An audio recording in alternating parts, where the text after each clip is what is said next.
नमस्ते। इन खबर देख रहे हैं। दिल्ली का कालका जी का इलाका है और इस इलाके का नाम है भूमिहीन कॉलोनी। और ये तस्वीरें देखेंगे कहीं ना कहीं पूरा जो मंजर आपको दिख रहा होगा, ये कहीं ना कहीं पूरा जो लोगों के घर हुआ करते थे, कभी कहीं गलियां हुआ करती थी, यहाँ पे लोग रहा करते थे, अब वो कहीं ना कहीं खंडर बन चुका है। और ये खंडर 1.5 साल पहले हुआ था, लेकिन कुछ ऐसे मकान थे जिन पे स्टे लगा हुआ था गवर्नमेंट की, कहीं ना कहीं कोर्ट की तरफ से, जिसके बाद उनको रोक दिया गया था। अब जैसे ये तस्वीर आप देखेंगे, ये एक घर है और इसके मालिक है, ये इधर बैठे हुए हैं, जो कि अभी खाली कर रहे हैं, क्योंकि सोमवार को एक नोटिस दिया जाता है बीडीए की तरफ से कि कल यानी कि बुधवार को ये सारे जो मकान बचे हुए थे, स्टे लगा हुआ था, हट गए, तोड़ दिए जाएंगे। ये कुछ ऐसा मकान था और इधर से टूटा हुआ है। यहाँ पे कुछ इनके जो फैमिली के लोग रहते थे, यहाँ पे रहते थे जो टूटे फूटे मकानों पे, और एक मकान इधर है। और ये जो शख्स आप देख रहे हैं, खैनी आ जाइए मेरे साथ, आ जाइए आप, खैनी खाते हो जाइए, कोई बात नहीं। ये आपका नाम क्या है? हमारा नाम विनय। विनय। तो विनय जी इस मकान में रहते थे अभी तक। ये कब टूटा था? पूरा 1.5 साल पहले। 1.5 साल पहले। और टूटने के बाद भी आप इसी मकान पे रहते थे? हाँ जी। एक बार मैं तस्वीरें दिखाऊं, मैं उधर से दिखाना, मैं इधर से अगर अंदर की तरफ जाऊं तो ये मकान कहीं ना कहीं टूटे हुए हैं। और ये तस्वीरें आप देखेंगे, ये छोटी सी सीढ़ी है और ये तस्वीरें देखेंगे ना, पूरा खंडर हो चुका है, क्योंकि यहाँ पे भी दीवारें हुआ करती थी, इनको तोड़ दिया गया क्योंकि ये अवैध माना गया सरकार की तरफ से। और इस पूरे मकान पे स्टे लग गया था। तो इस कमरे में आप रहते थे? हाँ, इसी में।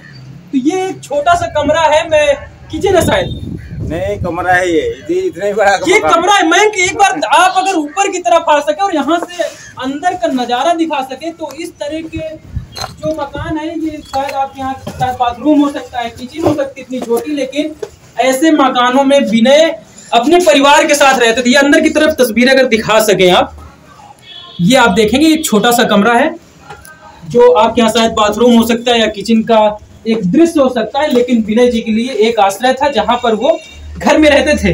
अब ये नीचे की तरफ आप जाएंगे तो जाने में मुश्किल होगी, और आप यहाँ पे अगर खड़े हो जाएंगे तो लड़ भी जाएंगे। लेकिन जब यहाँ पे कहीं ना कहीं बुलडोजर चला 1.5 साल पहले, उसके बाद विनय अपने फैमिली के साथ यहीं पे रहते थे। यहीं रहते थे? किसके साथ रहते थे?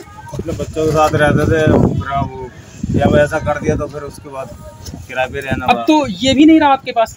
अब ये भी नहीं, अब किराए पे रह रही हूँ। मुश्किल हो स्टे था जब तक सहारा था, लग रहा था कि अब मिल जाएगा, लेकिन अब मुश्किल लग रहा है।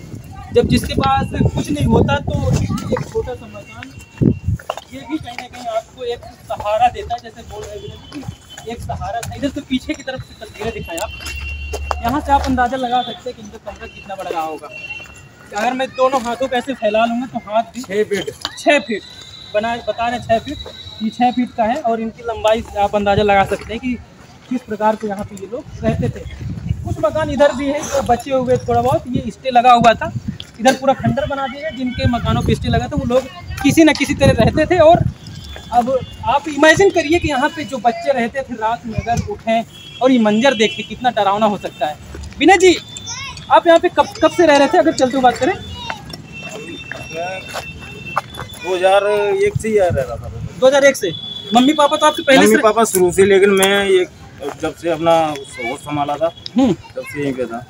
तो कल तो ये भी खत्म हो जाएगा? अब वो खत्म तो होना है, क्या करें सब। हाँ, कोर्ट ने डिसमिस कर दिया।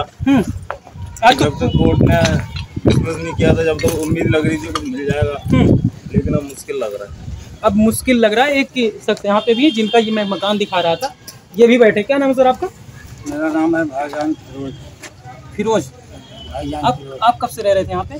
2001 से। 2001 से। और आपके मम्मी पापा जो और पहले से रह रहे होंगे यहाँ पे? मम्मी पापा थे, लेकिन जब हम लोग का थोड़ा होशियार हो गए, हाँ, वो लोग गांव चले गए। हाँ, क्योंकि गांव में थोड़ा घर द्वार भारी था, वो लोग बोला कि मैं यहाँ रह जाता हूँ। तो जैसे यहाँ पे कई ऐसे लोग हैं जिनको सरकार ने मकान दिया बना के रहने के लिए, आपको नहीं मिला, ऐसा क्यों?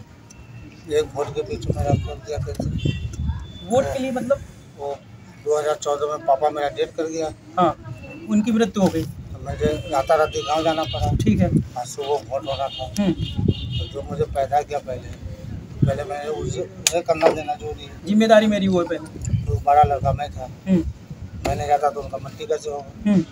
पहले मैं वो अपना फर्ज पूरा किया, सरकार ने मुझे बेदखल कर दिया। मतलब वोटिंग लिस्ट जो होती है उससे नाम हटा दी वोटर लिस्ट से आपका? नहीं, फिर दूसरा में आया वोट। हाँ, ये सब बाकी वोट तो आया, लेकिन एक वोट ना डालने की वजह से कैंसिल किया ना ये। एक वोट जो है खाली 2014 का नहीं। बाकी आपके साथ सारे कागज हैं, पहचान पत्र, राशन कार्ड, ये सारा कुछ? सारी चीज। तो आपको केवल एक वोट की वजह से नहीं मिला, ये आप दावे के साथ कह रहे हैं? बिल्कुल गारंटी।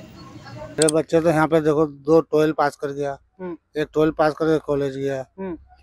अब ये दोनों कह रहा कि पापा आगे क्या करूं। मेरा बेटा छोड़ पढ़ाई को, काम ढूंढो, क्योंकि रूम का किराया भरना है। अब हम 300 400 500 कमाते हैं, अब उसका पढ़ाई का खर्चा निकालेंगे या कमरा किराया निकालेंगे या खाना का करेंगे। तो इसलिए दोनों को मना करना पड़ा कि कॉलेज का फॉर्म मत भरो, काम ढूंढो। अब क्या कर सकते हैं। तो कल ये जो आप देख रहे हैं, कहीं ना कहीं आपका सपना हुआ करता था कि और अच्छा इसको बनाएंगे और कल ये पूरा ध्वस्त हो जाएगा। सपना तो मेरा अच्छा था कि थोड़ा इसको तोड़ के बनाएंगे, बच्चे लोग को अच्छा जिंदगी देंगे, लेकिन अब तो दे नहीं पाएंगे। वो लोग अपना कमा के कर लेगा तो कर लेगा, ऊपर वाला देखा जाएगा। ये आपके मकान पे भी स्टे लगा था? ये लिखा हुआ ना, सारे स्टे के रुके हुए थे, स्टे के रुके हुए सारे मकान। अब वो परसों कोर्ट ने डिसमिस कर दिया, तो अब तो पानी भर गया सपनों पे। तो अब सबको छोड़ के जाना पड़ेगा, जाहिर है सब। तो ये दिल्ली के कालका जी के भूमिहीन कॉलोनी है, भूमिहीन कैंप है, लेकिन भूमिहीन आप बोल सकते क्योंकि यहाँ के लोग अब भूमिहीन हो चुके हैं। जो तस्वीरें आप देख रहे हैं, जो बचा कुचा था, कुछ मकानों पे स्टे लगा हुआ था, लोग यहाँ पे रह रहे थे, लेकिन वो कहीं ना कहीं भूमिहीन हो चुके हैं क्योंकि सरकार की तरफ से दावे किए जा रहे हैं कि सभी को मकान दिए जा रहे हैं, जिनको विस्थापित किया जा रहा है, लेकिन बहुत से ऐसे लोग हैं जिनको घर नहीं मिल पा रहे हैं। जैसे यहाँ पे एक शख्स है जो बता रहे हैं कि उनको किराए से लेके रहना पड़ेगा। बाकी आपने देखा तस्वीरें कि किस प्रकार से एक 6x6 का मकान है, मकान का एक कमरा का है या एक जो बाथरूम होता है उसके आकार का एक कमरा है जहाँ पे फैमिली रहती थी, लेकिन अब वो भी उनके पास नहीं है और कहीं ना कहीं जुगाड़ करके उनको किराए के मकान पे रहना पड़ेगा। बाकी कल की तस्वीरें देखिए किस प्रकार से यहाँ पे बुलडोजर गरजेगा और जो स्टे लगे हुए मकान है उनको भी ध्वस्त कर दिया जाएगा। बाकी आप क्या सोचते हैं इस पूरे मैटर को लेकर, इस पूरी खबर को लेकर, हमें कमेंट बॉक्स पे जरूर बताएं। धन्यवाद।